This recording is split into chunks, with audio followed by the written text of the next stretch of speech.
Welcome to Read the Bible with me, with Steve Hernandez. I'm Steve Hernandez. Thank you so much for listening. Thank you for being here. You heard that guy over there, Gerardo Alarcon, super producer. Gerardo Alarcon, for those that speak Spanish correctly. Alarcon, what is it? Say it again. Alarcon way. Oh, damn, I'm definitely not doing that. Do you know how to roll your tongue?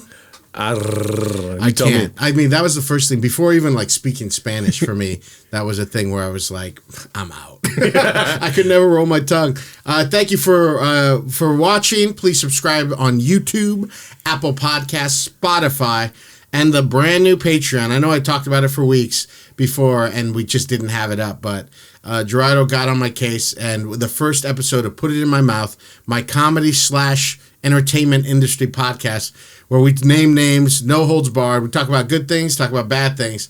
That's available. That's going to be a weekly episode every week. For $5, you get full access to all our content. $20 a month, you're a supporter, and we truly appreciate you. But we got the first episode up of that. I talk all about my Chicago trip. And then we have our first church review with Julia Loken, my wife. Gerard and I went to Chad Veach's church. And that episode is incredible, too. I wore the Chad Veach shirt the other day. Got a lot of heat. Yeah, I mean, the merch is sick, man. Yeah. I go back and forth with Veach, man. I know he's like a bad person, ultimately. But like some of the stuff he says, I'm like, man, that's good, Veach. I just watched something today where I was like, damn, that's good. Maybe I'll try to pull it up later. But please review, please rate. We're having a great time over here. And then again, Patreon/Read the Bible with Me podcast. So we've got such a special guest today. One of my favorite up-and-coming young comedians. I've been watching him for years now. Is he problematic? Yes. Okay. He called himself problematic, right? He has two podcasts, Doom Scroll with Isaac Hirsch and Nick Oldershaw, and then the Sleepover Podcast with Louis Lemos. You said it like French earlier. I know. Lemus. Louis Lemos and Vince Caldera. Folks, you know what I'm talking about. The very funny Daniel Cabral. How are you, Daniel? I am so good. I'm so happy to be here. Yeah, it's great. You know, it's podcast with you. I made it. You know, I could quit today. I'm definitely a podcast king, but you guys are both young princes. Yeah. Oh, you know, I've been thinking about this. I didn't say this on air, but I was thinking about like an NWA style stand-up crew. Mm-hmm. Yeah. Us three. Frank Ulloa. Oh, yeah. Dude. I love that guy. Yeah, I mean, but think about us four together. I really was like thinking that. And I'm always trying to figure out, okay, can we get a woman on there? But none have entered my heart yet. Mm-hmm. So as much as I definitely want to, I'm like, damn, me and Gerardo, you know, I'm fat. Gerardo's a little chubby. We got the kind of clown thing covered. Uh-huh. And then you and Frank are going to be like dreamboats. Okay, yeah. Frank's the tough guy in that group, man. I know. I mean, it's so funny because he's very smiley off camera. Yeah. I mean, off stage, yeah. like he's very smiley when he's talking to you, but on stage he's just like... mm-hmm. But thank you. It's so good to have you on. How are you? It's great to be here, man. Yeah. I'm excited. Like you said, I shoot from the hip. You know what I mean? I told you. So, two podcasts. What's the difference between Doom Scroll and the Sleepover Podcast? Okay, so Sleepover Podcast is what people I've known since I was in 7th grade. So a lot of the stuff is like if you were at a sleepover, the random shit you talk about. Now, you have I know you to be, you're good looking, you're a DJ Danny Weiss, hiring for all your wedding needs. You're still doing DJ stuff, Yeah, right? It's paying off. Okay. I'll do yours, you know, if you want that. You look like I know you want a band, but no, I would want you, but I have a guy named Ebert who's been working the door with me at the Chatterbox. Oh yeah, okay, yeah, he's good too. So he did my first wedding, so I got to bring him back for the second one. That one ended up great, so yeah, definitely do the same thing. But it would honestly, it would hurt Albert if I didn't. Oh yeah, for sure, I get it. But I was like, damn, that'd be cool to have Danny Weiss fucking spinning records. Yeah, man, that'd be dope. Mm-hmm. Why not a collab, dog? Danny Weiss and Albert. Oh yeah, like a back-to-back set. 8 to 10, 8 to 9, Bert, and then Cabral takes us home. DJ Danny Weiss. Yeah. You have the vibe. You're a good-looking guy. Mm-hmm. You have the vibe that you were really nerdy, though, and then you worked out really hard. Oh, yeah. How did you know this stuff? Absolutely. Yeah, I had a growth spurt just at one point in my life. I remember I was fat, too. I remember it. Oh, no. When were you fat? Everything before 8th grade, yeah. I gained weight during the pandemic, too, 45 pounds. Can you tell? You were 50 pounds heavier? Oh yeah, God. I lost weight. A little bit of went through a breakup for a little bit. Yeah. Fixed that. Got my girl. You know what I mean? Let's talk about that real quick. Yeah. I wouldn't have done that. You were with your girl for how long? Let's First. say 4 years. 4 years. Yeah. Mm-hmm.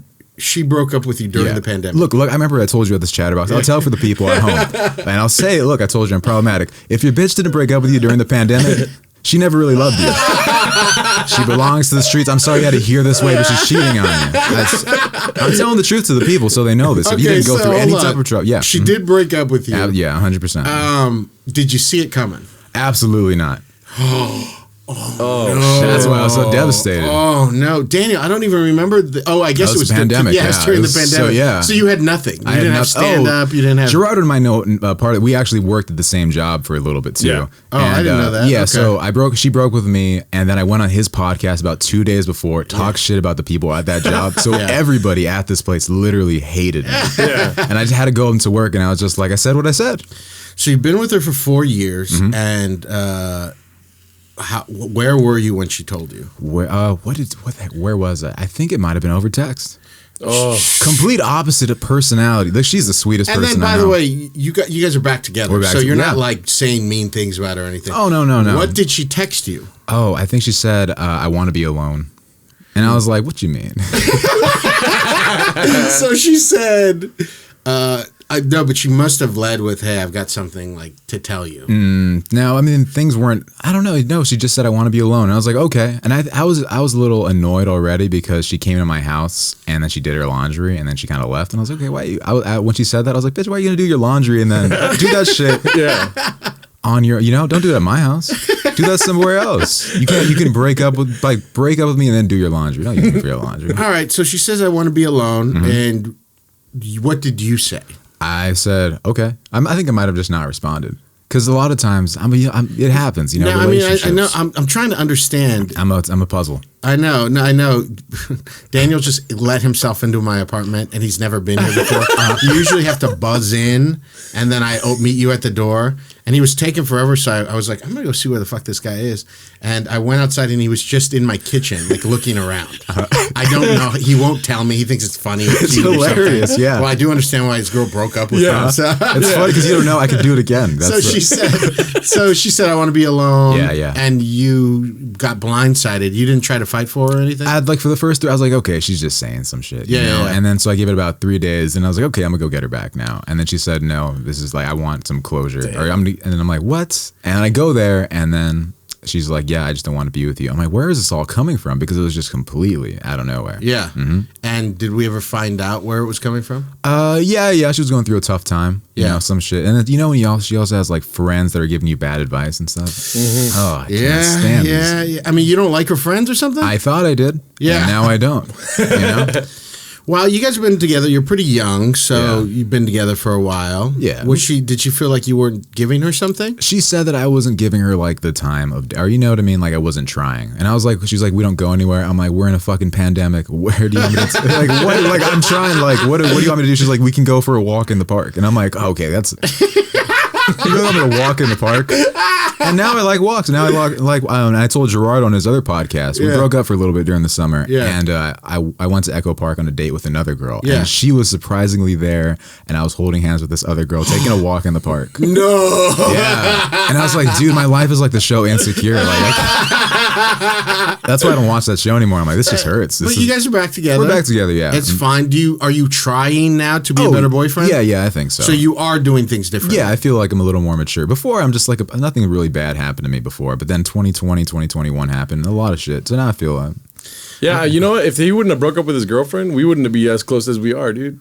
Mm-hmm. So yeah, that's true. Yeah, then I got the job. So you guys were hanging out. Oh, good. You got me the job. Yeah, and then I was working over there. And can I look over there, or does that look weird? Yeah, no, yeah. I don't know if I should look over here or look over where. Yeah, we got the job together. I convinced them to quit that job, kind of. Yeah. So now he's over here. You must have been brokenhearted, right? I was devastated, Steve. My comedy isn't the same when I'm like not feeling good. I'm not. No, but some people can be like have that bitter shit and then be funny. That's not me. Yeah. I'm a hype man. I can't be hype. When I got divorced, my stand up was bad for like 6 or 7 months. Mm-hmm. And I was just talking through it too. Mm-hmm. Yeah. And I remember the crowds at that point. I was like, those poor people. Yeah. Because I have to be authentically myself. And so I was just like, it was just so sad for 6, 7, 8 months. Yeah, I'm not that kind of guy either.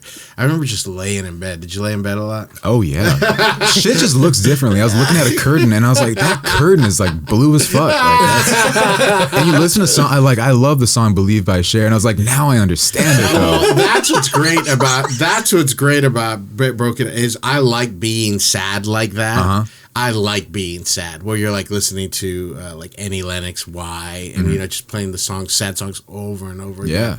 Whenever I start to fall for a babe that isn't my wife, like I'll listen to like Taylor Swift and like vibing the songs, just like oof, just like that romantic kind of sadness. That one Aerosmith song from Armageddon. I don't want to go to sleep. I listened to the Taylor Swift song Wildest Dreams, where it's like, even if you forget me, like even if we can't be together, just remember how pretty I look today. And I'm just like, ooh, like walking around the city and she's just vibing it like that. I love it. You know what changes too? Hip hop. I can't listen to hip hop after a breakup. What? Yeah, why would you want to? Yeah, it's because then I hear a rapper talking about how he's fucking somebody's girl, and I'm like, it's your girl. I'm like, that could be me. Every song is about my girl. Like, I can only listen to Drake, and then that's it. So, how'd you get back together? She messaged you. Oh, so I was like, okay, I went on this thing with this girl, and then I was like, you know, I'm gonna take her shit. Like 4 months later. Yeah. But I'm like, let me just. I feel like. Yeah. I feel like I might have a little shot, you know. And I drop off her stuff. And I'm at her house, and then she comes out, and then she's like, okay, have fun with your little girlfriend. And I'm like, ooh, she still loves me. Because she gave me that little slight. And then so, I had to end things with this other girl, and I felt bad. I waited till the election day. So like when there's something crazy going on, you could just slide in another bad news or something, you know? So how long did you date that girl for? Like less than a month. But it was the first girl that I went out with. Yeah. Well, I'm glad you're back with your girl. You're happy, right? I'm happy, yeah. You know, we ended up getting a dog. The dog died. Shit happens again. Dude, you know it's tough having to DJ 5 weddings in a row when you're grieving. How did your dog die? Hit by a car. It just got out? He got out. I didn't even know he was out. I was in a meeting with a wedding with a couple. I fucking hated being at that wedding knowing that they killed my dog. Yeah. Oh, man. And it was a puppy, right? Yeah, he was like 6 or 7 months. How did you... We didn't even know that he was out, and then we're like, okay, he's out. He usually runs away, you know. He's mischievous like me. Yeah. And then she found his body like just on a busy street, and luckily he wasn't like mangled or anything like that. Yeah, but still. Yeah, still, it's fucking. No, I'm sorry. That's awful. You've told a joke though about it. Yeah. Yeah. Did your sister really make a piñata of the Yeah, dead she dog? did. She did. Dude, when I go on stage, I'm like, I got to talk about my real life. I say some people are up there reading tweets. I got to tell them what's really happening. Reading tweets. Yeah. They're always they're reading tweets. Some people are very good at reading the tweets. I will state that. But yeah, I got to tell them the truth though.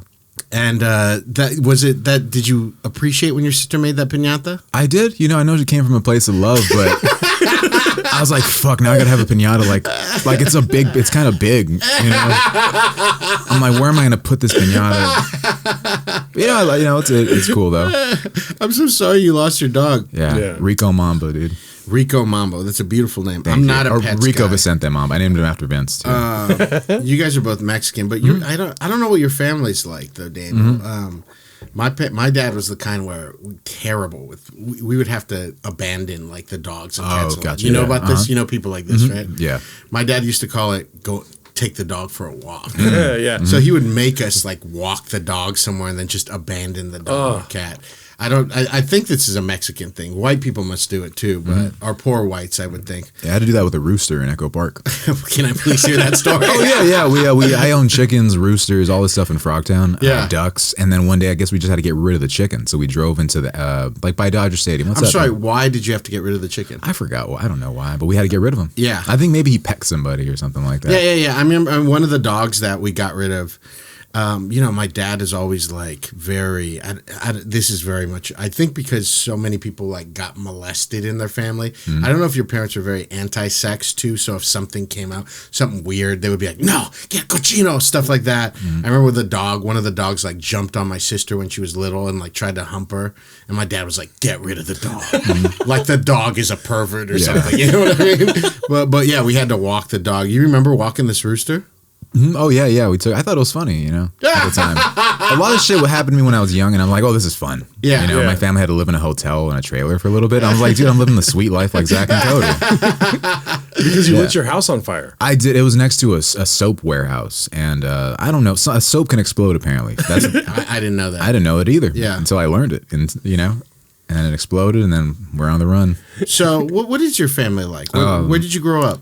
Frogtown, California. Dude. Yeah. What they're trying to turn into Brooklyn now. So, what do you got? You got a brother? You got a sister? Oh, yeah. I got a big family, like 5 brothers and sisters. My dad doesn't really go to church or anything, but he's my dad. He's a wild guy. And he's still there, right? Oh, yeah, he's still there. My dad, I'd be funnier if my dad didn't love me, but he loves me. Yeah. Probably. And did he beat you? Did you get hit when you were little? I mean, I got hit with the belt sometimes, but nothing out of anger or anything like that. Yeah. My mom is very religious, conservative, very scared. I was scared of her. Is she Catholic? No. I think it's Foursquare. If you know what Foursquare is. I know what Foursquare is. Perfect. Do you know what Foursquare is? I remember it, yeah. Does she go to Foursquare Church still? Well, I mean, the pandemic kind of threw everything off. But before, yeah. If you guys don't know what Foursquare I want to know what it is because I feel it's a denomination. Mm-hmm. It's founded by someone who's actually famously from L.A. Named Amy Semple McPherson. Mm-hmm. Shout out. Who she started the Angelus Temple, right? Angelus Temple over there in Echo Park. But this woman's awesome. If you could watch a documentary about her, she came up with so much. I mean, she was full of shit. She's huge. Foursquare is huge on speaking in tongues. One thing I could never do. Prophesying. Yeah, speaking in tongues is huge in the Foursquare denomination. If you read the book of Acts, they talk about that's supposed to be the proof that the Holy Spirit is in you. The book of Acts kind of alludes to that, so it's not crazy in terms of being off base from the Bible, but it's also Foursquare, that's their big thing. If you go to a Foursquare church, after you give your heart to the Lord, they're going to keep saying, praying for you until you speak in tongues. So I always told my mom, I was like, I don't need to because God speaks to me in English. Do you ever hear your mom speaking in tongues? I think I remember hearing her, yeah. And it always scared me. I always hated when they spoke in tongues because I would try to bring a friend to church because she's like, bring a friend, save your friend. And I bring them and then they speak in tongues. I'm like, oh man. How am I going to explain this shit, man? I know, because it's the preaching at my church growing up, it's come on, these are just smart tips on how to live life and stuff. Yeah, yeah. And then you throw in the speaking in tongues. It's there's no, that's just fucking weird. Yeah, there's no way I think around. I said I was going to speak in tongues at 100 subscribers. I was gonna bring that up. We have 100 subscribers. Did you know how to do it? Yeah, I know how to do it. I'll do it right now. Oh, fuck, really? Well, when I first spoke in tongues, it was you cheat. Okay. And they would tell you to cheat. They would tell you fake it till you make it, baby. Roll your R's. They would say fake it. No, I could never roll my R's. What if only in speaking in tongues I could roll my R's? Yeah, just ruffles all day. Ruffles have ridges. Yeah, they would say just fake it, and so I just would kind of fake it, and then I would honestly, if I would feel the Holy Spirit be in the thing after a while. So I never felt it whoa, it's never overtaken me. But here we are. I'm going to speak in tongues. You can't make this into a clip. Okay. But let's just do it. I'll go Shonda sarakunta pashinto patasata toto kati. Yeah. Shonda patakunto sapapata tato shanda satet. And then if you add the Jabba the Hutt voice, then it's just Jabba the Hutt language. Konta shaka satita. Gombaka Jedi. Dude, that sounds so good. But it sounds, and honestly, if I were to close my eyes, put your hands up and think and try to meditate, Shanda Kunto Tsopota, what I do think it does, because with regular meditation, they go or you have a word or something like that. What it does is, I do believe it puts your mind into a meditative state that you're almost kind of occupying a portion of your brain so that the other part of your brain could meditate. Okay. So I do feel if I were to pray or if I were to be alone and to do that, speak in tongues, that so it's a way of cleaning your mind, basically. Yes. Okay. Yeah, it's just going but it's Shanda Sarakita Popopisho Takata Jedi. It's more fun too. Yeah. It is more. I don't. You kind of stop thinking about it.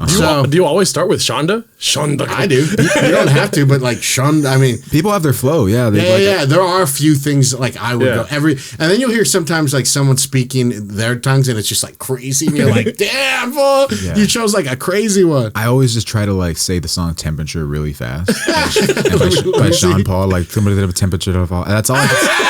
I'm like, fuck. But you hear your mom speak in tongues then. I've heard, yeah. I wanted to so bad because you see other people do it and they're like putting their arm on somebody's shoulder and they're like, okay, he's doing it now, and they put their arm on your shoulder. And I'm like, oh fuck. Yeah. Yep. Yeah. I'm like maybe it's me, you know? Yeah. So what do you think about Christ? I think I'm still definitely a Christian. Like the same way rappers are Christians. You know what I mean? Like, I don't follow everything perfectly, but yeah, I give thanks to the Lord. But you don't even, it doesn't mean anything to you. I think I still a little bit, yeah, actually. What could you do that you think would upset God or Christ? Be Kanye West? No. Oh, you're stupid.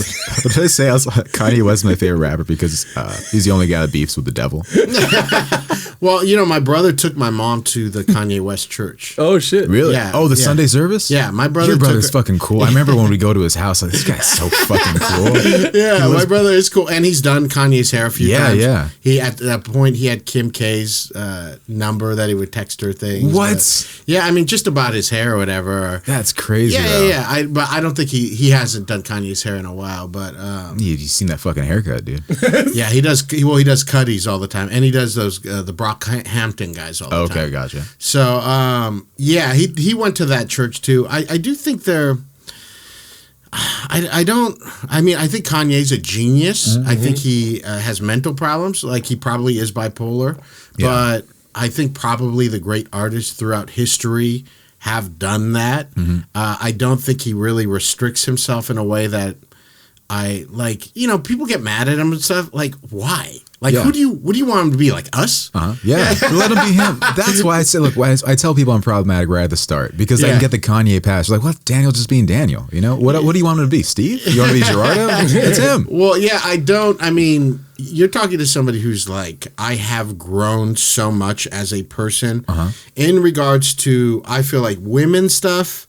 In regards to gay and trans stuff, I've learned so much. So I know in my head that I have generally. But here's the other thing too, is I'm out here in Hollywood and I have a lot of strong, incredible women friends and everything too. But I bartend in Covina. Yeah. So I'm going back between the two worlds. You got to all in both worlds, yeah. And I like having sex with a woman out here. Where you're like asking for consent at each stage, which I still do, and then having sex with a girl in Covina where she's like, "Stop it, you talk too much."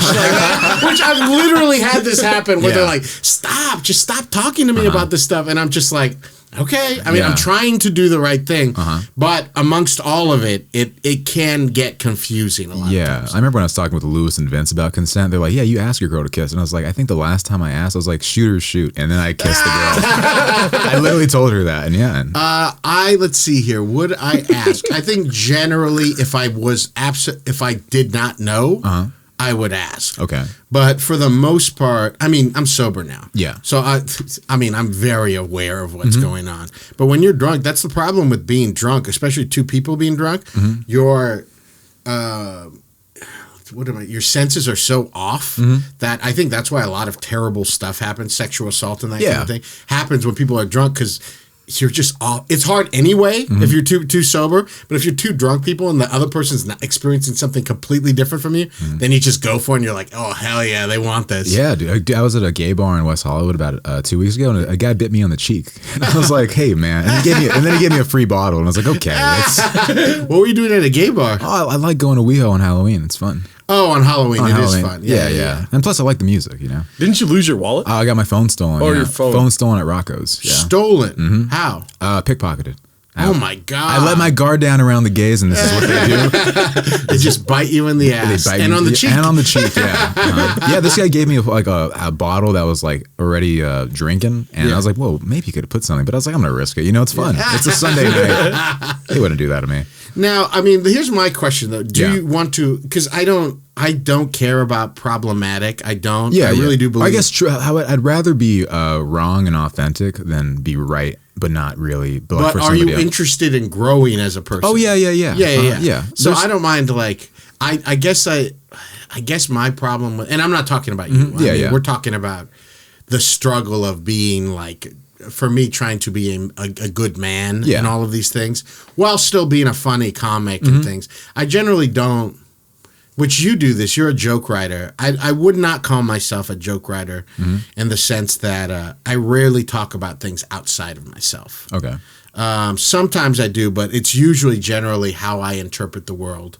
But you'll talk about things. You have opinions. Oh, yeah. And you think your opinions are important. I mean, look, I'm the heel sometimes. You know? That's it. I go over there and I say something. You know, I get the reaction. I like starting off as the bad guy. Yes. It's fun. And then in 3 minutes of Chatterbox, I take it as a challenge to get them on my side. Well, what's that line you open up? I look like a guy who would hit my girlfriend. I look like a guy who doesn't appreciate his girlfriend. You know? Yeah, and I do, and I didn't. Now, and I do love a heel in stand-up, and I respect that about your comedy, Daniel, because I don't like. There's like rich white. I have rich white guy friends that are comics that are like womanizers, but they don't talk about it. Yeah, and I'm like, dude, you should just fucking come out guns blazing and say that that's what you are. And I think that's hysterical. That's good. Look, my least favorite thing is like a straight white guy going up on stage like, "Hey, I'm a straight white male. Sorry," you know. It's like, dude, come on, man. Yeah, don't do that. Yeah, I mean, I say one of the best things if you're white out there. Just one of the ways you can be a cool ass white dude is just don't be ashamed of it. Don't bring it up. Lay in the cut, and you're gonna be fine. You're gonna be fine. I don't even think about some of these guys being white. Yeah. Brendan Cooney didn't even know you were white. Yeah, I always tell Cooney the leader of the Mexican mafia was a straight Irish dude. Yeah, that's what Cooney is to us. Yeah, I look at him and I'm like, I want to follow that guy. There's some things I want to talk to you about, Daniel. Yeah, let's get into it. Let's start out with this verse, though, in the Bible. Okay. I'm going to read this to you. I don't know if you've heard this verse.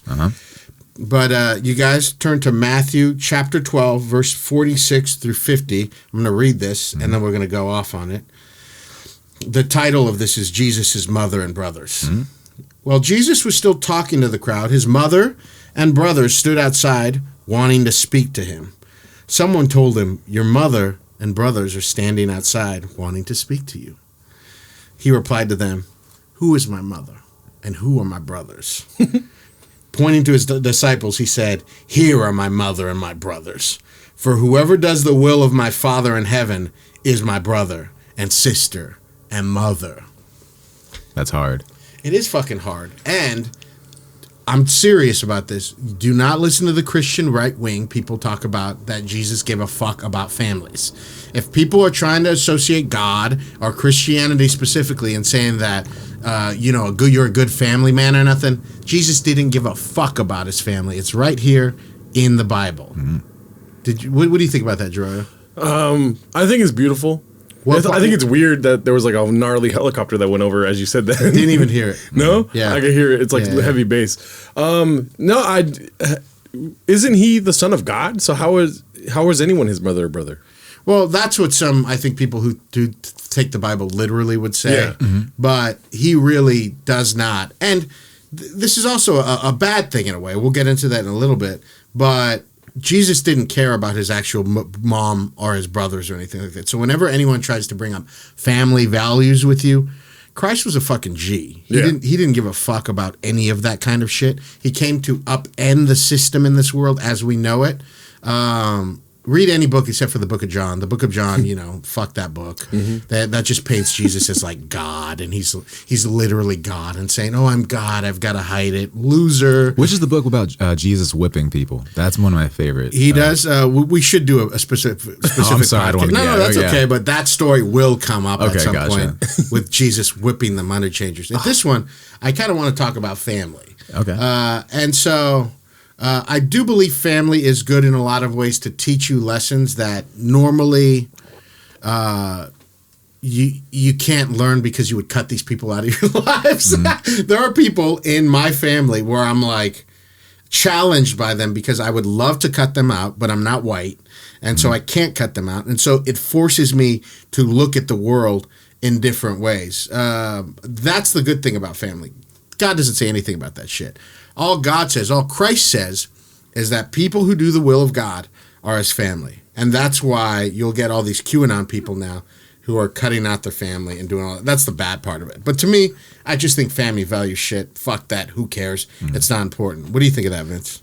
Daniel. I'm about to walk the fuck out of here, dude. I knew it. I booked the wrong guy. But I love my family. It's great because my family's really close. You know, we've been through a lot together. Yeah. And I'm a huge family guy. Yeah. I'm a family man. You know? I love my family, but none of this has to do with Christ. Yeah. That's that's my thing, is that you'll have conservatives and Republicans talking about that you have Christian values. And my point is that one of Christ's true values is that your family don't mean shit. And it's right here in the Bible. Read me that thing, because I have this like a thing where I'm so used to tuning out when somebody starts reading scripture, so I got to remember it again. So no, I heard it. All right, so while Jesus was still talking to the crowd, his mother and brothers stood outside wanting to speak to him. Yeah. Someone told him, your mother and brothers are standing outside wanting to speak to you. Yeah. He replied to him, who is my mother and who are my brothers? Pointing to his disciples, he said, here are my mother and brothers. For whoever does the will of my Father in heaven is my mother and brother and sister. Okay, yeah, I get it. It's like the thing with the two sisters, you know what I mean? When one was washing his feet and then the other one was just like, let me just clean up the house. And it's like, dude, slow down. He's talking about Mary and Martha. Yeah. It's a little different, that one. That one is a little more relational. But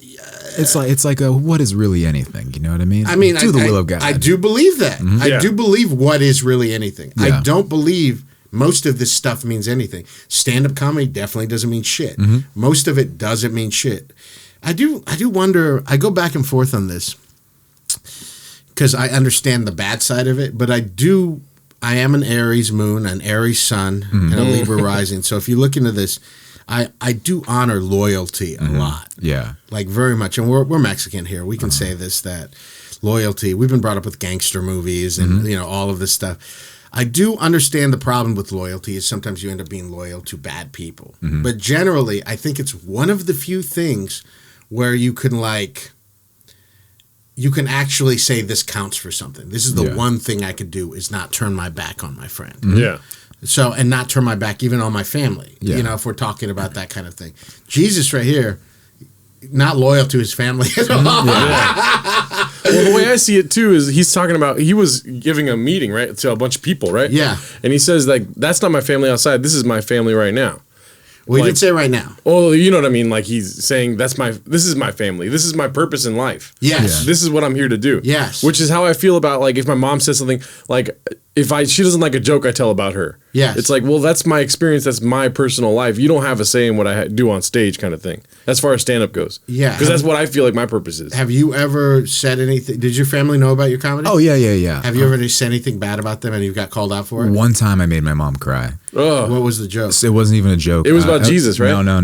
Oh, wait, that was something else. Yeah. Oh, yeah. I think, did she hear about? No, she didn't hear this joke. Thank God. I think I said a joke once. I was like, how'd you know Jesus was a gangster? And I'm like, how'd he die? Post it up. And then,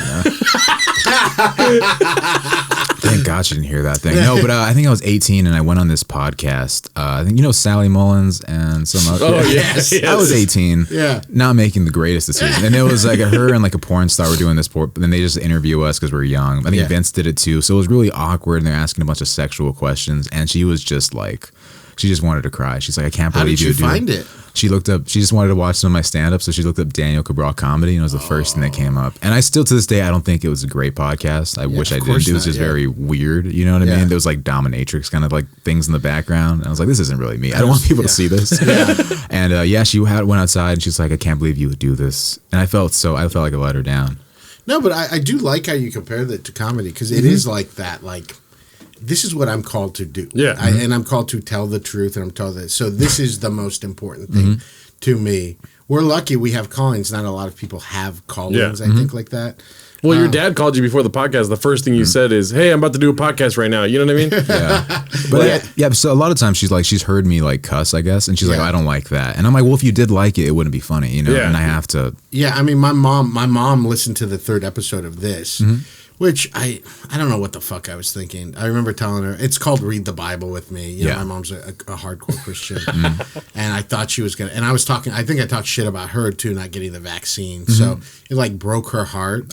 Still haven't talked to her. That was like a couple months ago. Oh, really? You haven't talked to your mom since then? No, we talk like once a month. Okay. My My mom was not a good mom. She wasn't bad. She worked with what she was given. Yeah. It's like everyone. She wasn't bad, but she was. I feel really bad for her in a lot of ways. But we don't have that connection. We don't have a maternal connection. She does not feel like my mom. She has not made any of those efforts where you think about your mom's like warm to you and nice to you and makes you food and does all that shit. My mom's not like that at all. So any relationship we've had has been because I'm like being nice. And so I call her and I do all the work for it. We'll get together once a month and we'll talk 2 or 3 hours about God and everything. But she thinks I'm going to hell. She always implies that I'm a pervert or like there's something wrong with me and all this kind of stuff like that.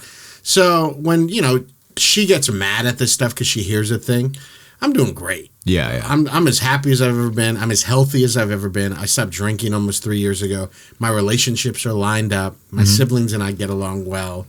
To me, I'm just like, I know at some point I'm going to, like I said, like try to make it work. But right now, the way she is with God is like she's a drug addict. And I'm like, I don't want to keep entertaining this. I would not let someone like you in my life, someone who like thinks poorly of me.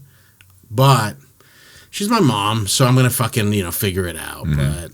But you don't have that problem. It's not that good. Like, I barely told my mom that I had sex like maybe like less than a year ago. It was a big conversation. It was a big conversation. She was like, wow. How did it come up? It just had to come up, I guess, me and my girlfriend. Yeah. But like, I don't know. I know she's not going to love it, but I know she still loves me, I want to make her happy though. One thing that really made me sad once is I did a show at the LA Mission for the homeless, which is I always think is the funnest thing. That's one thing I know I'm going to kill. And something I love to see. There's like good comics that I know that I've seen bomb. You remember that show we did, right? It was you did a show. You were on it once too, in front of homeless people. No. Okay, it was like 2015, 2014. Good comics on there. Somebody from SNL ate shit in front of the homeless. When was it? 2015 or 14 or something. Where? Highland Park. Where was it, Daniel? I don't remember the show. It was at a church in Highland Park or something. Oh, did I do good? I think you did pretty good. I could remember who did good, and I could remember who did bad. Who did bad? Michael Longfellow didn't do good. Yeah. What do you call it? The Latina from SNL didn't do good. They started making fun of her voice. Melissa Villaseñor. Yeah. Brendan Cooney fucking crushed. I didn't do the show. I don't remember. Yeah, you did. It was you and Julia. I got a memory. I could recite people's jokes to them. Yeah, dude. I believe you. I got a memory like a damn elephant. But I did a show. Steve wasn't sober then. Oh, were you not sober? I don't know. But I did a show for the homeless about 2 years ago, and I had to do a clean 5 minutes. And then I told my mom, I'm like, oh, you're gonna love this. Like, I'm doing stand up just for homeless people. Nothing. I'm not trying to get booked or nothing. I'm just trying to make them feel happy. That's the way I love stand up. And she's like, okay, well, did you do it with a church or something, or are you just volunteering? And I was like, wait, what do you mean? She's like, well, did you do it with the church? Like, are you involved with the church? I was like, I'm just doing it to make people happy. And then she didn't really give me any type of like recognition or just any type of like anything from it. And that just made me feel bummed because like I'm trying to do a good deed. Well, I know that's what that's like a Christian's MO too. Even like I know my mom and her husband, they've been going down and like giving food and stuff to homeless people, but all they care about is they're just trying to trick them to give their life to God. Gotcha. Yeah. So like these like people are like, and I see pictures, they take pictures of them and stuff, which you shouldn't do to unhouse people, but they take pictures and they're doing all this stuff and they're just doing it for Christ. And I'm always like, man, what a way. Like, I just think it's a shitty way to live life like that. When you're like, just not, hey, I just want to be good to you. Yeah. I want to be nice to you because you're a person. Instead of having this ulterior motive like, oh, I want you to trick you to say this magic prayer. Yeah, because then they can like lay claim to like their successes. Be like, you wouldn't have done this if it wasn't for God, Yeah. And they act like they're, even my mom, which I don't like talking shit about my mom. I'm not gonna. That's what he usually says before he talks shit. But they just like, it's like gives them like, my life means something because I'm doing this for God. And it's just like, no, our life doesn't mean anything, no matter what. I mean, I just generally believe that. But you believe in God. You believe in heaven and hell. After all this, I'm happy that I still had the mom that I had because I think she gave me a structure and a foundation because I know a lot of people who fucked up. Yeah, I mean, I'm happy for the Bible and for God, for the structure that I had. Yeah. But I don't feel like either one of my parents gave me that structure. Yeah, okay. I think they did. And they tried their best. And I tried their best. And I think she did a pretty good job. Look at me. I'm here on this podcast. Yeah, I think you're doing great. You seem healthy. Yeah. I'm an alcoholic. Oh, okay, gotcha. I could never be an alcoholic. Just drunk people get me so mad. Because when I'm DJing, this girl accidentally unplugged my DJ board. Woo! And she turned off the music. And then I was like, like, please back away. And she's like, why are you being an asshole? And I'm like, just back away from the board. You unplugged it. She's like, no, I didn't. And she's like, and I was like, just back away. And she's like, I'm going to punch you in the face. I'm like, bitch, I fucking dare you. One of the reasons that I love Daniel and that we are talking about family is we both love the Fast and the Furious franchise. Good pivot, yeah. So much with our whole heart. I mean, you write jokes and I write jokes. Sometimes we write jokes kind of at the same time, but I know it's coming from such an authentic place. And I hope you feel that way about me. Oh, too. sometimes I'm like, this fucking guy's going to open up the mic and then I have to throw away some shit that I just had. Oh, but man. the Fast and the Furious means so much to my family and to yours. I do love the idea of family and a chosen family. It's one of the reasons why I love stand-up, too, is that these people, I know you, Gerardo, we're going to know each other for 20 more years. Mm-hmm. Isn't that crazy? Yeah. So this is family right away. But why do you like the Fast and the Furious franchise so much? Fast and the Furious, okay, I got so many reasons, dude, so I hope we got a lot. Yeah. One of the reasons, right, it's fucking fun. Yes. Okay? Yeah. You know what I mean? It's real. It's authentic. Look, there's so many franchises that are trying to push diversity right now. This shit was doing it in 2001. Yeah. And the way the Fast and the Furious pushes diversity doesand feel like they're pushing diversity. It's real. It's why the fuck does the first Asian superhero have to know be a fucking karate? Why is he got okay? Fast and the Furious, Tokyo Drift. It took an Asian stereotype and literally flipped it.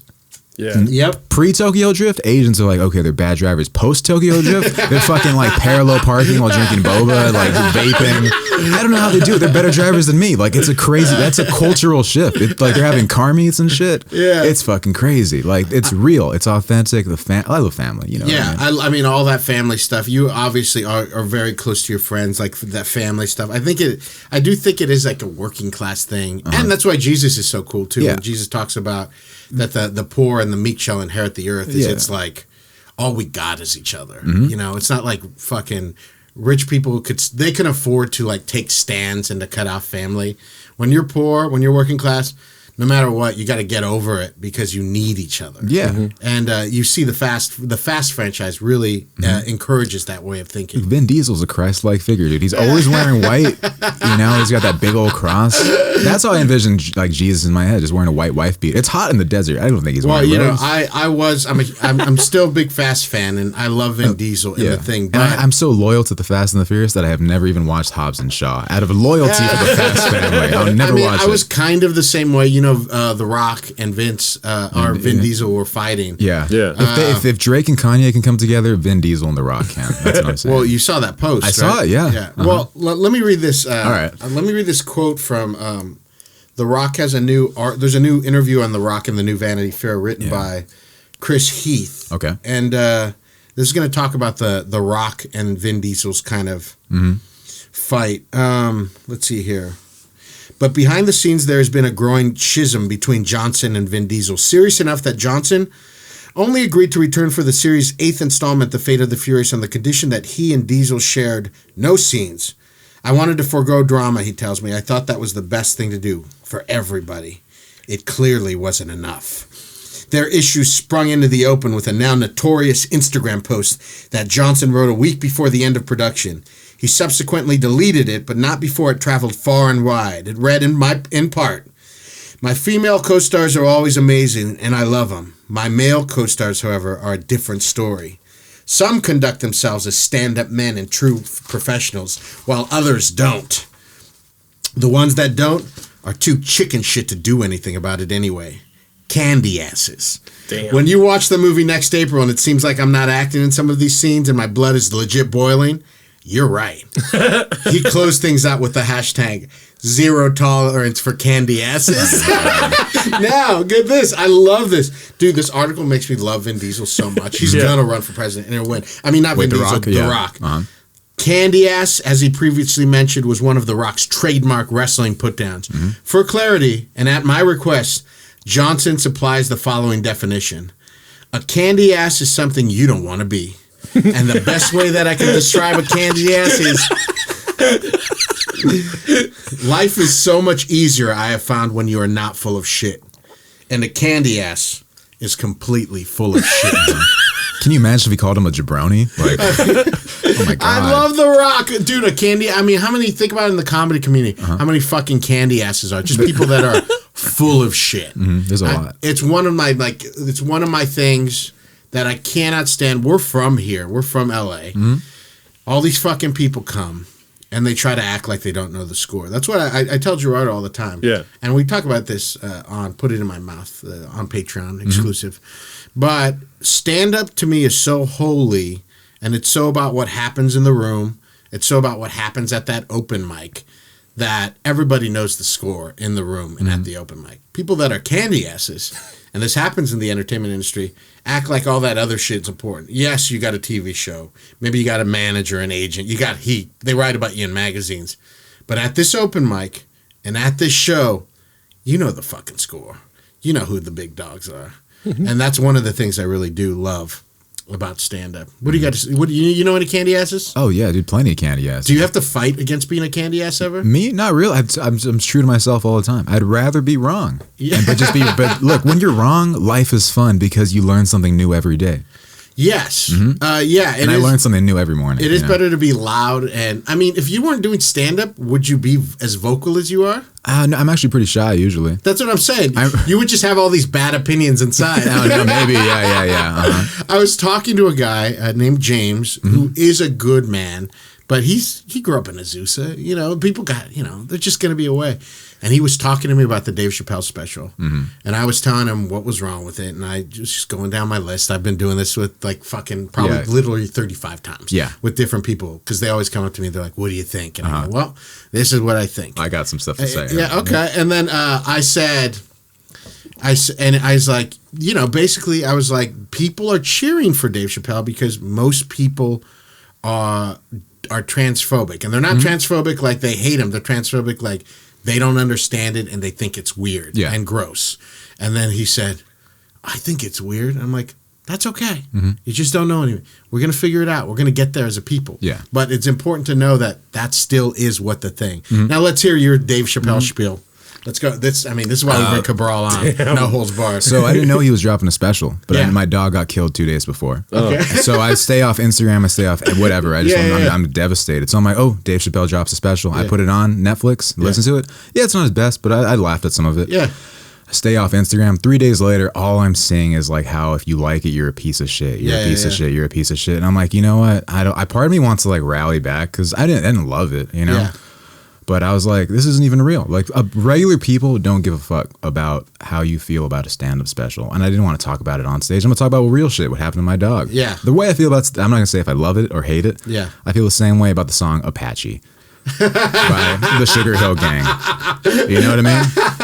I can see why people like it. I can see why it's problematic. Yeah. It's a little catchy. And at the end of the day, I'm happy that it was a black guy that was saying it. Yeah. I mean, you can't really say that much because he brings up than black hate to get you out of anything at that point. It could have been way worse. Imagine if a white guy sang Apache. Come on. I laughed at parts, but I know what's wrong with it. I don't. Here's my thing, and this is controversial. Is I'm like, of course he's transphobic. Like he's a black guy in his 50s. Yeah. He's rich. So to me, I don't think when someone is even racist and from the South, none of these things are like, how could you? I get it. Yeah. There are racist people. There are sexist people. There are transphobic people. I don't care. And I'm not even necessarily trying to change their mind. Yeah. I don't give a fuck. And I guess that's my big thing. My thing, the biggest thing I found annoyed with the special with people is let's say the DaBaby thing, right? Yeah. DaBaby shot a guy in Walmart.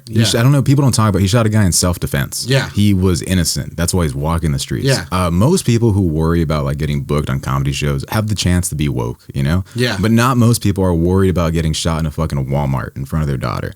And I can understand why this person is homophobic.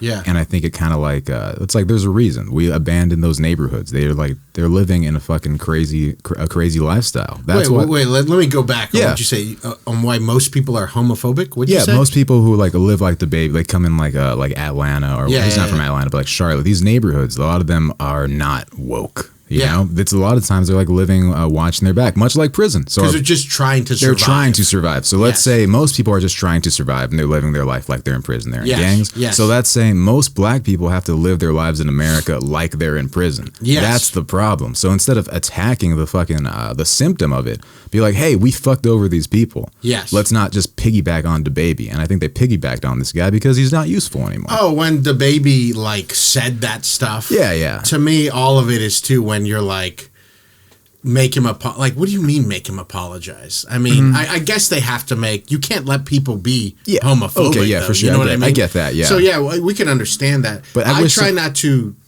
I'm trying to. I got brought up in the church, so I love judging people. Yeah, it's yeah, like yeah. my thing. It's my bread and butter. I love judging people. So to me, Christ called us not to judge.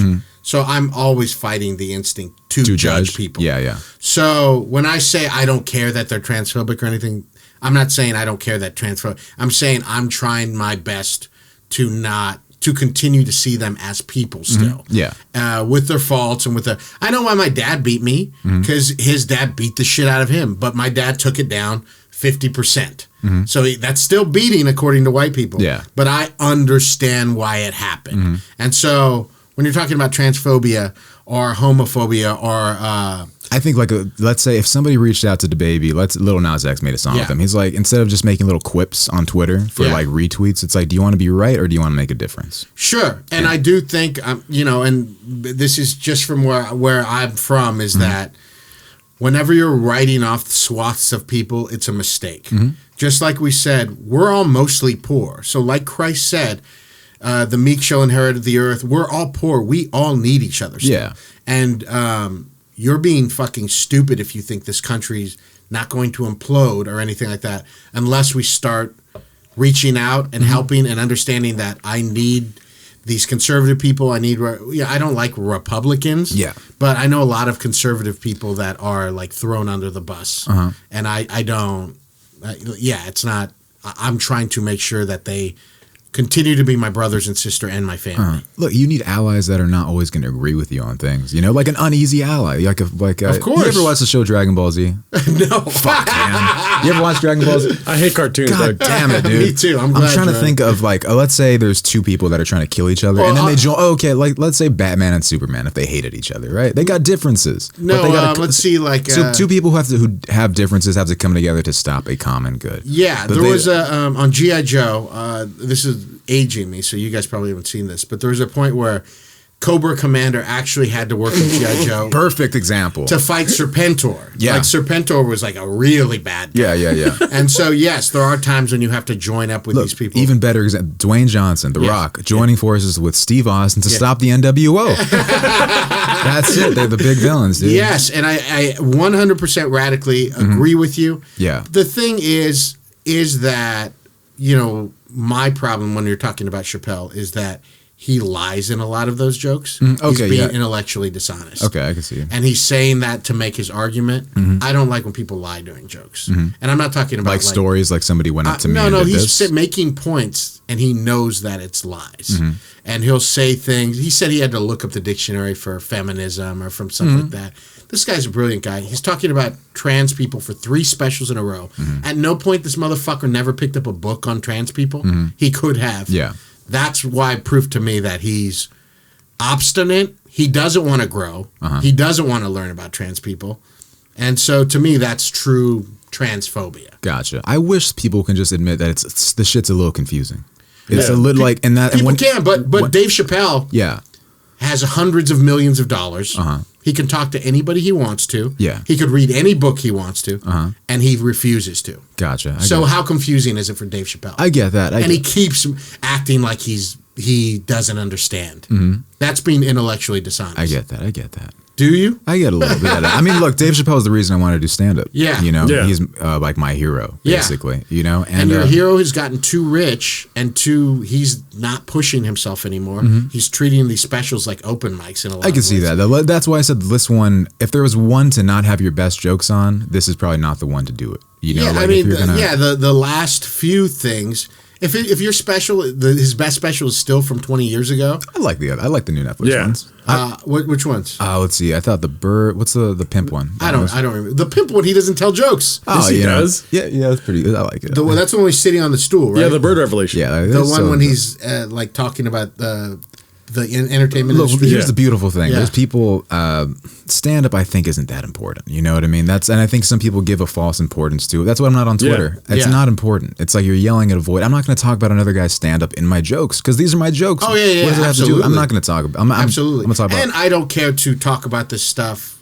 I like talking to you guys about it because you're stand-ups. Mm-hmm. Also, that's why I didn't want to do mics for about a month after my dog died. I'm like, this isn't going to bring my dog back. I don't give a fuck what anybody has to say about Chappelle. Like this, that made me realize like none of this stuff really matters to me. But nobody was joking about it on stage. Chappelle. Oh, I'm sure people were at mics. I don't remember.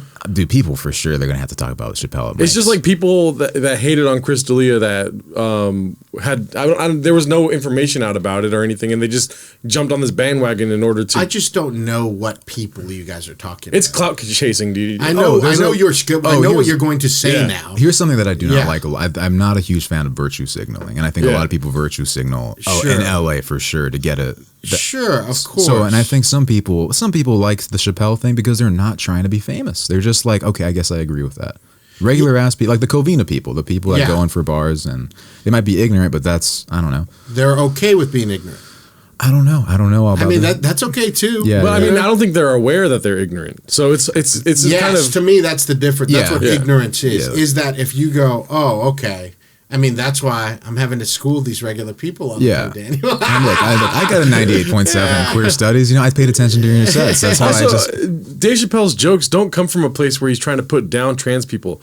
Every single joke he's told since the Age of Spin has been about the black experience compared to the LGBTQ experience, saying that they're winning the oppression Olympics. But the argument against that, the true problem with that is there are a lot of black trans people. Yes. But he never mentions black trans people. Yeah, but that's when you're talking shit about trans people, that's black trans people are included. Yeah, but that's a very far reach, in my opinion, only because he doesn't mention it. So just like you say, he's kind of being, he's not bringing out everything. Like he's not being true in all the jokes he's telling. Well, then when he doesn't mention that, that's because that's making that you're making a bad argument. Then something that I will say, I think I can see what he's trying to say in the thing, how white people are still kind of just jumping ahead using the LGBTQ. And here's something that's the problematic thing. I think a lot of white people are using non-binary shit to jump ahead. I think, and that's my own. Sure, I mean, you know, and just I could say that yes, I could see if someone says in a way trying to, and Gerardo, you and I have talked about this,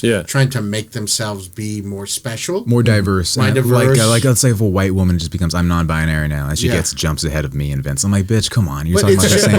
But as much as we're saying this stuff, it just doesn't happen. You don't think that's happening? No. Steve. I'm telling Steven. You guys are stuck in your fucking little heads thinking that, if they're jumping ahead, it's because of money. It's because they have fucking things. But I'm telling you, all of these things, it has to be wrapped in this perfect way. Yeah. You don't think they're like finding ways to be They might, but they're not jumping ahead of you. Well, I mean, I get See, I mean, they might be trying to be duplicit or sneaky or... That's what I don't like. But people are sneaky and duplicit in the entertainment industry all the time anyway, in other different ways. But like in this way, using diversity, that's the thing that's what, that's why I love the entertainment industry is full of shit when they say they even care about diversity. They certainly don't care about Mexicans. I know. That's what I'm trying to... that's the entertainment industry. That's not the people. It's whatever. It's the people who are choosing. It's their fault. Yeah, I'm a man of the people. That's why whatever I say, I can shoot from that. Whatever I say, if the people love me, I'm always gonna be fine. Problematic Papi, dog. I mean, I'm always just So that's what I'm saying is. You know what I wish people can have? What? Just regular conversations. Like I think one side is trying to be honest, or they're not being honest. Sometimes they're being a little too much, but they're trying to be honest. Another side is being completely dishonest. No, I think both sides. I think politics. When you're talking politics, because that's what we're talking about. Really, is people telling half truths. Both of them try to act like they don't understand the reality of life. Yeah. So why do we call it political correctness if we all agree that politics is bad and that's like half of it is lies? Well, in my opinion, the people who call it political correctness are full of shit too. So everybody's fucking half lying about this. Okay. So that's what I mean. The right, the left, any of that kind of a thing. I don't want to make people uncomfortable. If somebody tells me, I have no problem saying if they don't feel, you don't understand that non-binary is someone who doesn't feel like a woman or a man? Who, me? Yeah. Oh, no, I took a class. Yeah, I know all about that shit. So you think that people are making it up? I think they're Darby Cash showed up to the Chatterbox and tried to sign non-binary the first time he was there because he knew that he would go up earlier. Yeah, let me tell you. Here's Darby Cash is an idiot. You remember MySpace when it would just like play a song at the beginning? You know, like it's like Soulja Boy, and it'd be like you. I feel like that shit, like the they them, right? It's the very first thing you see. It's like you instead of they. So I'm just saying, you think people are you don't understand that a person could not feel like a man or a woman. Oh no, I love Prince, dude. I'm not a woman. I'm not a man. I'm something that you'll never understand. See, I mean, that's what I'm saying is that I get that. But I think when I think about little kids now, I'm like, you're giving them like 70 options. Yeah. And I could be wrong, you know, but you're giving them 70 options at 11 and they're like, maybe they don't like me because I'm not a boy. Maybe they don't like. It's like, no, you're not supposed to feel comfortable at 12 or 13. Yeah. You're supposed to feel weird. You're supposed to feel like a dork. It's not because you don't know what you are. But there are people. I think trans-wise, and if you're talking about non-binary stuff, I think that there are more of them than we could ever begin to imagine. Okay. But words help us to say, oh, that's what I am. So through time, there's been trans people. Yeah. Non-binary. I think non-binary is also kind of a transition place to say, I don't know what I am, so maybe I'm this thing. You don't know. I think when you're giving people choices to be whatever they want to be, that's a good thing. Oh, yeah. That could be. However, this is my... I think if you give somebody too many choices, they start getting confused. This is why I like commitment. But you don't... And I mean, you don't have to say you're going to end up being a man or a woman. The best shows came out when there's only 3 channels. You know, now that's not true. Sopranos is the best show. Oh yeah, well, dude, Cheers came on. I love Cheers. Sopranos is arguably like 6 feet under the best show. The Wire. These are the best shows. There was 3 channels on HBO. There we go. See, we can cut out everything else. True. That's sports. Okay, 4. But that's how I feel. I feel like if you give people too many options, they start channel surfing life. But isn't there a world where you can enjoy Dave Chappelle's special and also accept people for who they are as far as being non-binary and whatnot? I will tell you this. The reason why I did not enjoy... I did laugh at some parts. I'm not trying to act like I did it because there were things to it. The reason why I didn't like Dave Chappelle's special is because he was saying things that were untrue. And as someone who understands arguments, I understand the arguments he is making, and his arguments are based on false things. Yeah. And so, you know, Gerardo, you and I have talked several times about it exhaustively. Ad nauseum. But look, at least we can live in a world where Nanette and Dave Chappelle can both be on Netflix. I mean, they're both, it's the same side of they're the other side of the coin. And it's cool. Let's just have both, and everybody can have something for somebody. I mentioned a comic who I didn't like before, and you're like, there's somebody that's going to like her, and there's going to be someone that likes me. I don't get mad if someone doesn't like Dave Chappelle. Yeah. But if you're going to talk to me, I believe I understand stand-up comedy. Yeah. So if we're going to talk about that, and I'm going to explain why I didn't like it, and you cannot formulate why you did like it or why you thought this was funny. Okay. Because a lot of people that do like it, they're not just saying, Daniel, I don't give a fuck if you say, yeah, I laughed at some, wasn't his best. That's cool. But I'm talking to people who aggressively are saying it was the best thing. Oh, yeah. No. It for sure is not as bad. And if somebody's really, really on it, if somebody really, really loves it or really, really hates it, I'm like, okay, Dick, chill, come on. Yeah. But that's what I mean is that a lot of what they like is because they don't like that trans people are even a thing anymore. Yeah. They like that gay people used to be ashamed. Or it's cool, do your thing as long as it's in the bedroom. Yeah. Or, you know, I don't care. And so these things are homophobic and transphobic because they think of Dave Chappelle's argument for trans people at its best is, you know, these trans people are really going through it. So we should watch out for them. You know, we should not, because they're still human beings. So that's pretty belittling if someone were to say, you know, these Mexican people, it's hard, but they're human just like us, so we should treat them okay, you know? So I get what he's saying, though, about like the white people using that. And it's really at the end of the day, he's trying to make the case for black people. Yeah. And I respect that, you know? Yeah, but he's excluding black, trans, and gay people. Yeah, okay, and I can understand that side of the argument. And I can understand. He's too smart to be fucking making bad arguments like that. Yeah. But he mentions the black gay guy and the Clifford joke, you know? I don't remember that joke exactly. Yeah, I remember the Clifford joke was the worst joke, though. Yeah, it was. It's not. Look, that's why I said it wasn't my favorite special. Yeah. That's why I'm like, yeah, it's Chappelle, though. He brought Drake and Kanye back together. I love the man. He also mentions white trans saying, you know, oh, I'm a woman now. You can't hate on me anymore. Yeah. So he does attack racial issues in a way, but it's all to propel the fact that black people are still being oppressed way more. But what's he doing to make black people's lives better then?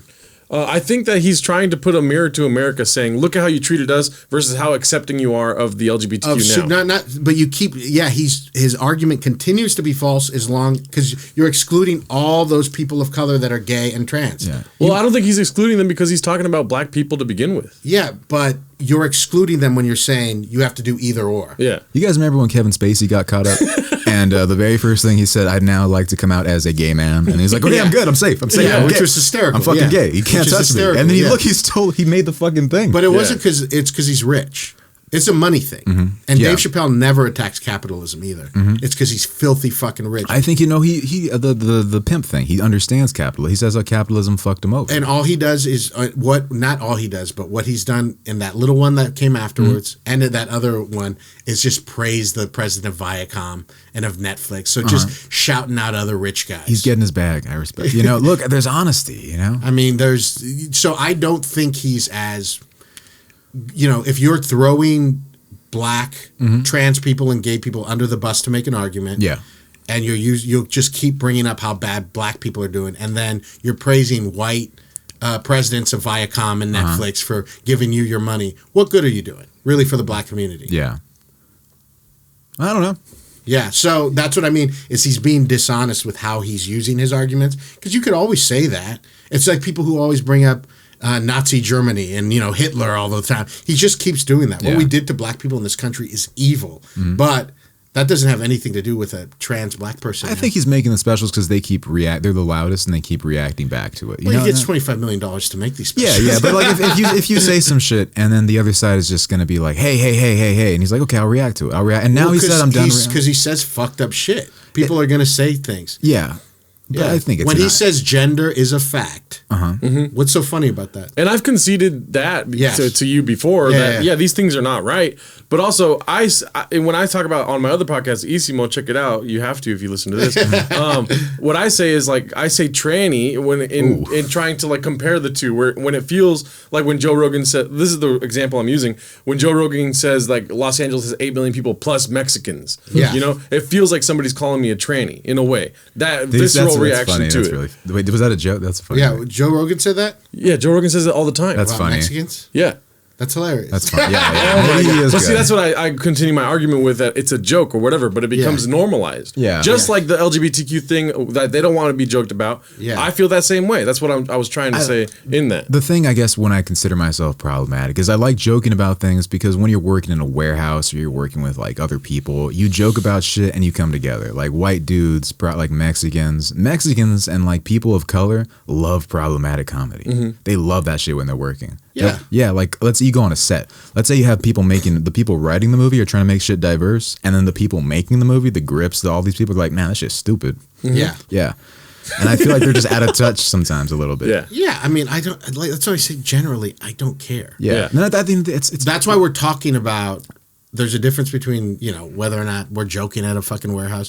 I've got guys that I love dearly that say the F word for gay guys all the time when they're drunk. They'll be like, oh, that guy's this. Yeah. I know they don't mean anything like that. It's just whatever they've been brought up. And I still laugh at gay jokes, not because I'm homophobic, but it's nostalgia. Have you seen the clown that hides from gay people? No. But yeah, I get all of that stuff. But when you're talking about stand-up, when you're talking about people who are saying this guy's the best, and he's using he's being intellectually dishonest about some of his arguments, that's what we're going to talk about. Okay. And now I mean, strictly as a stand-up, the guy's he's not even trying that much. Yeah. Okay. He's not even trying. I would like him to stop talking about cancel culture because I love cancel culture. It's you remember when people would ditch high school and then they'd go hang out at the park? Yeah. It was the coolest shit. Yeah. Because people were saying don't do it. But if you hang out at the park on an off day, you're like, what are you doing, you loser? That's what even Mark Maron said in that newest episode of WTF where he's talking about cancel culture.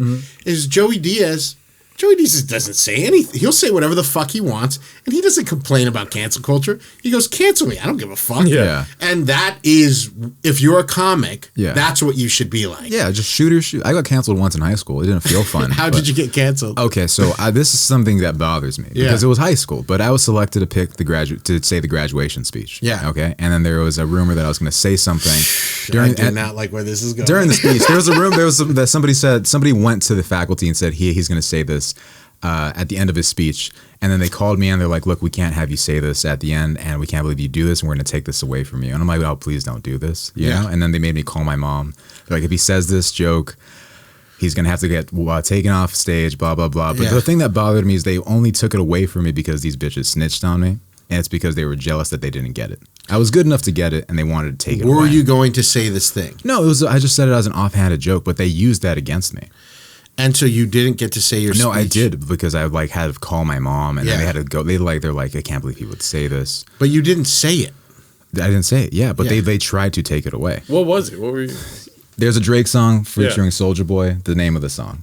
Oh, okay. There's a bad word that. Yeah. Fuck it, I don't care. Mexicans used to say the N-word a lot with a soft day, and they was like, going to say, blank, we made it. Yeah. That was a joke. Okay, yeah. And then they were like, I can't believe you would call people this racial slur. And I was like, oh my God, like, all the Filipinos also say this too at this school. 2014 was a different time, you know what I mean? So, and but you, I mean, you weren't canceled because you didn't say it. No, they tried to though. Like that was. Yeah, but this is Steve, just not. Yes. Look, it's snitch culture. That's the snitch culture. Yeah, they snitched on me because they were unhappy that they didn't get something. And I think a lot of people do that. Like when somebody gets, look, isn't it weird when somebody gets something? Yes. And then immediately they go back in time to try to find something. That's weird. Yeah, but they try both sides do that. I'm saying both sides are wrong for doing that. Look, what are you, a fucking archaeologist? Why are you digging up old shit? I got the Indiana Jones thing. I'm absolutely with you. The idea of people acting to like 2014 wasn't a different time. It was fucking crazy. People used in 2014. You used to be able to, Mike Racine, who I love, who's one of my favorite comics, pulled up that thing on Ellery Smith.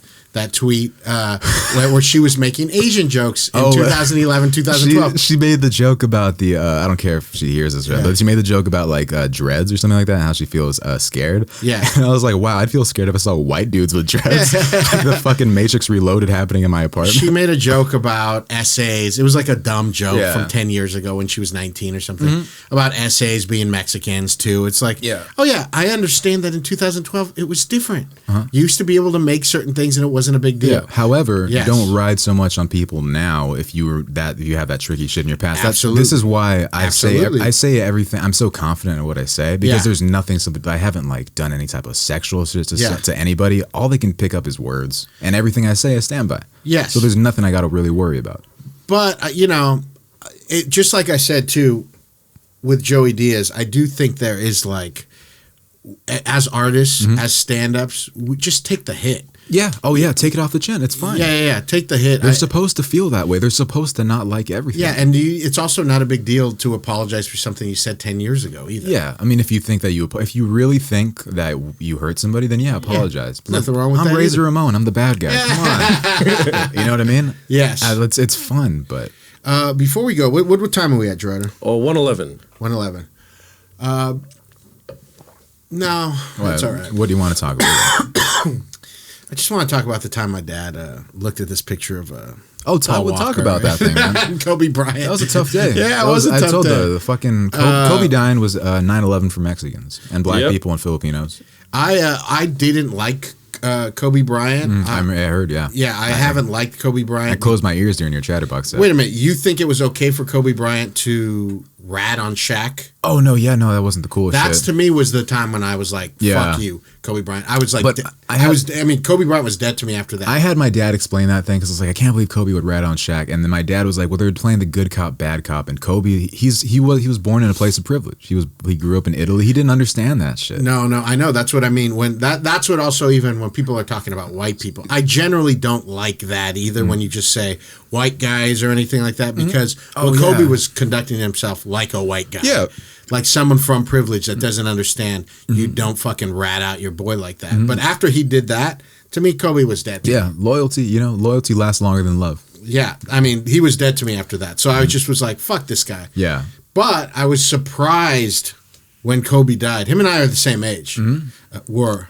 And oh my God. With a straight face, right? Yeah, we're the same age. And when he died, I remember Julie and I, it was a Sunday, and I read the news, and I couldn't believe how hard it hit me. I straight was like, I mean, I cried. I started crying at some point, but I was just like, oof, just because he was so much a son of Los Angeles. Yeah. Yeah. It hurt because it also feels like if anybody can't die, it's Kobe Bryant. I mean, sheesh, in that way, so crazy and so tragic. My dad, who loved Paul Walker so much, was so sad. My dad loved Paul Walker so much that this is real. I tell a joke about it, but he messaged me a picture of the crash site, Paul Walker's crash site. There's like smoke over the crash site. My dad was like, "Do you see a face in the smoke?" You know, my dad really thought like God was there. Or Paul Walker was an angel or something like that. So Paul Walker really bummed him out. But when Kobe died too, he was like really bummed out. And somebody at some point posted this picture of Paul Walker and Kobe like getting to heaven, and Paul Walker. Let's just show that first picture of what we're talking about, Gerardo. Paul Walker and Kobe just like. Look, Paul Walker's just like, my eyes are watering right now. Yeah, need a ride, fool? You know, just like, you need a ride, and like Kobe's like, oh hell yeah. And I showed that to my dad. My dad was in this room helping me put in an air conditioner, and I showed that to my dad, and he sat down and he was like, "This is making me sad."